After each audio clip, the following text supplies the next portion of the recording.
juta, bayar pajaknya berapa? Berarti 500.000. Gitu, kira-kira gitu. Jadi UMKM itu pajaknya rendah sekali. Tetapi ya, dengan peraturan sekarang ini ada batas waktu.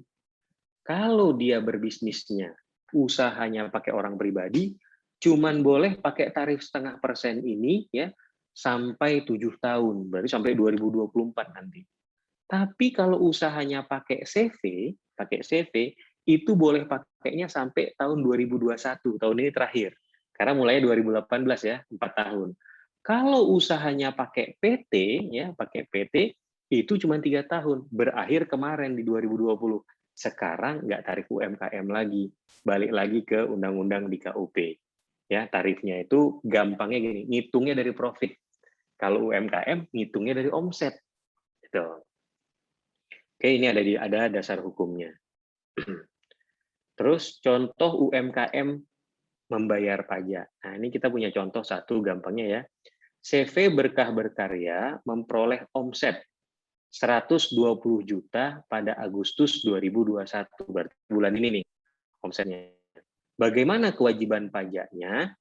Omset CV Berkarya ini 2,8 M setahun. Berarti dia UMKM ya, karena di bawah 4,8 M ya. Oke. Karena omset CV Berkah Berkarya, Berkarya Berkah BB 4,8 M per tahun, maka tarifnya adalah pakai PP 23 yang tadi, yang 0,5%. Ngitungnya gimana? Udah gampang aja, 120 juta kali 0,5%, 600.000. Ini aja yang dibayar. Kapan bayarnya, Pak? Nyetor pajaknya paling telat. Jadi ini kan omset Agustus 2021, bayarnya kapan? Bayarnya paling telat September, tanggal 15 itu paling telat. Jadi boleh bayar tanggal 1, tanggal 2, tanggal 3. Caranya gimana? Nanti bikin ID billing-nya. Nanti di seri berikutnya nanti kita akan bahas. Jika CV Berkah Berkarya telah melapor pajak, maka telah dianggap melapor juga untuk masa Agustus 2021. Jadi kewajiban kita itu kan sebagai pengusaha ya, pelaku usaha, satu mendaftarkan NPWP. Itu kewajiban pertama. Kewajiban kedua, melapor. Jadi udah jadi pengusaha, kita harus lapor. Kenapa? Kita belum dagang nih, tapi harus tetap melapor SPT tahunan. Yang ketiga, membayar, menyetor kalau ada. Nah, ini kan CV Berkah Berkarya tadi, Berkarya Berkah ini kan punya omset ya. Omset lapor udah, mendaftar NPWP sudah, menyetor sudah 600.000-nya, harus melapor. Tapi kalau UMKM ini dikasih kemudahan, nyetor pajak itu termasuk lapor. Ya, UMKM ini kalau bulanannya nyetor itu termasuk lapor untuk SPT masa. Kalau yang tahunan nanti tahun depan. Oke. Nah, sederhananya gitu. Nah, kabar baiknya saat ini UMKM tidak perlu setor pajak. Ada yang tahu nggak? Kenapa? Kalau ada yang tahu, boleh masuk ke kolom chat untuk memberikan informasinya.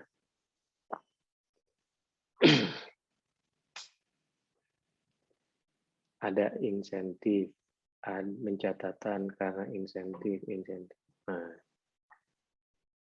oke. Wah, ini temennya pinter-pinter semua ini. Oke.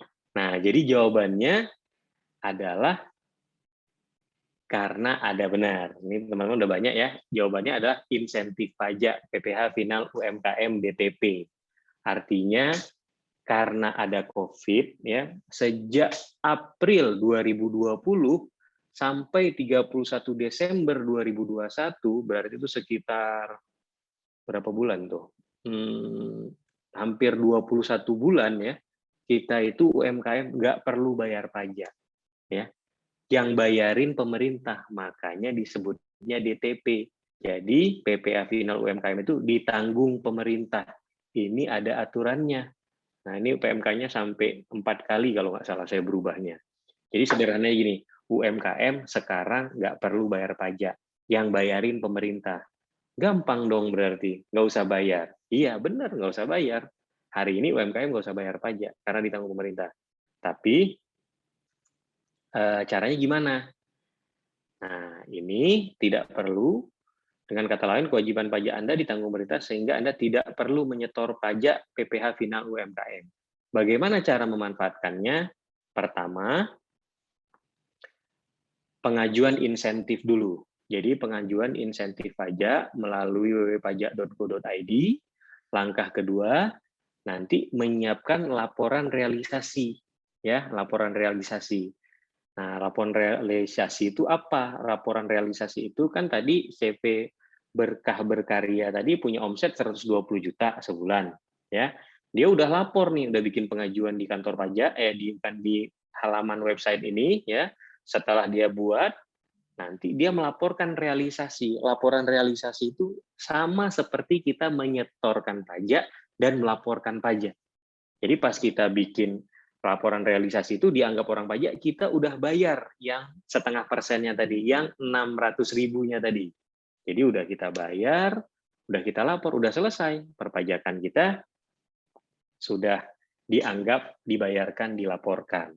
Nah, ini laporan realisasi ini, lapornya paling telat tanggal 20. Jadi kalau tadi nyetor tanggal 15, lapor tanggal 20. Tapi selama periode ada insentif ini sampai Desember 2021, nggak perlu setor yang sampai tanggal 15 tadi. Cukup lapor yang tanggal 20 ini. Kalau saya lapornya tanggal 21 gimana? Karena itu telat, berarti nggak bisa memanfaatkan ini, harus bayar. Makanya biar nggak bayar, bisa dimanfaatkan. Oke, saya lanjut ya. Mas Irfan, ini lanjut dulu apa kita jawab chat ya? Banyak ya chatnya kayaknya. Mungkin saya lanjut dulu kali ya, sambil nanti chatnya. Oke, nah dalam berusaha itu, UMKM itu bisa memilih bentuk usahanya. Ini bagian daripada tax planning ya. Jadi nggak langsung kita, pakai CV, pakai PT, pakai orang pribadi. Nah ini ada pilihannya. Pertama, namanya OP, orang pribadi. Orang pribadi ini bisa dilihat. Nah, kenapa kita usahanya pakai orang pribadi? Karena satu, laporan perpajakannya lebih sederhana, ya. Jadi nggak harus bikin laporan keuangan, nggak mesti lapor yang karyawan-karyawan gitu. Jadi lebih mudah dia. Terus keuntungannya itu batas waktunya pakai yang tarif UMKM itu sampai 7 tahun, yaitu sampai 2024. Jadi kalau teman-teman nanti ngitung dulu, hari ini usahanya omsetnya setahun se-M, nggak usah bikin CV, kira-kira gitu, laporin aja di pribadi. Ya.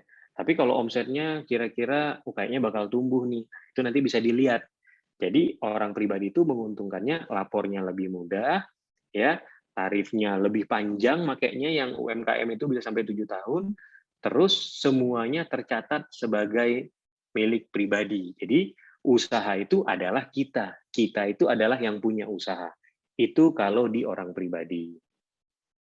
Yang kedua, kalau CV, ini naik kelas lah ya, dari orang pribadi kita sedikit naik kelas, pakai CV, tapi harus memiliki pembukuan dan lebih tercatat. Baik nggak? Baik sebenarnya, karena sejatinya usaha itu harus mempunyai pembukuan yang baik, harus mempunyai catatan yang baik, supaya kita tahu mana untungnya kita, mana untungnya usaha. Kira-kira gitu. Nah, kalau di OP tadi bergabung semua. Nah, ini keuntungannya laporan keuangan usaha dan pribadi terpisah. Tapi batas make tarif UMKM-nya itu cuman sampai tahun 2021, tahun sekarang. Wah, berarti kalau saya sekarang bikin CV, habis dong tahun ini. Enggak, itu kalau yang CV-nya adanya dari 2018. Kalau CV-nya baru bikin 2021, berarti batasnya sampai 4 tahun ke depan. 2021, 2022, 2032, 2024 gitu. Oke. Jadi bisa pakainya 4 tahun. Pengambilan keuntungannya dengan prive. Jadi bukan objek pajak.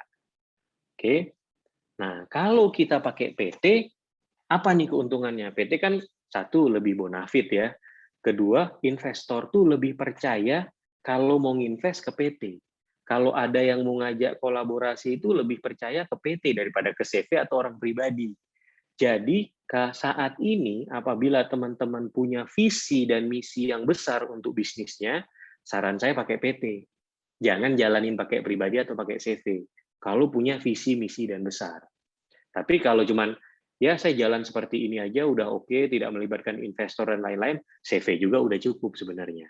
Karena nanti kalau di PT itu bukan kita yang milikin, yang kita miliki bukan PT, yang kita miliki adalah saham. Ya, adalah saham. Jadi pas nanti bisnis PT X berjalan, ya, yang punya omset itu bukan kita, PT. Jadi kita nggak bisa ngambil sembarangan uang di PT. Ngambilnya itu namanya bentuknya dividen. Dividen di PT hari ini sudah bukan objek pajak. Jadi, tapi dengan persyaratan tertentu ya. Jadi bisa ngambil uang juga nggak kena pajak. Dulunya mah ada pajaknya 10%.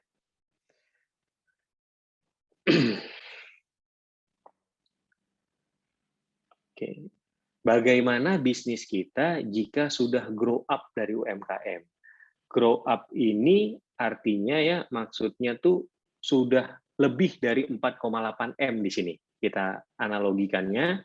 Gimana nih kalau udah lebih dari 4,8 M? Kita balik ke definisi. Jadi kalau kita bicara pajak, kita harus tahu definisi, kita harus tahu undang-undang. Gitu. Nah, kita balik ke definisi. Definisinya UMKM itu adalah pelaku usaha tadi kan, pelaku usaha yang omsetnya maksimal 4,8 M. Jadi kalau lebih dari 4,8, dicontoh di sini udah 4,9 M. Nah, sejak bulan Juni sampai 4,9 M dia masih UMKM. Masuk ke bulan Juli dia udah bukan UMKM lagi. Ya, tapi kalau sekarang aturan sekarang tarifnya tetap bisa pakai 0,5%, tapi mereka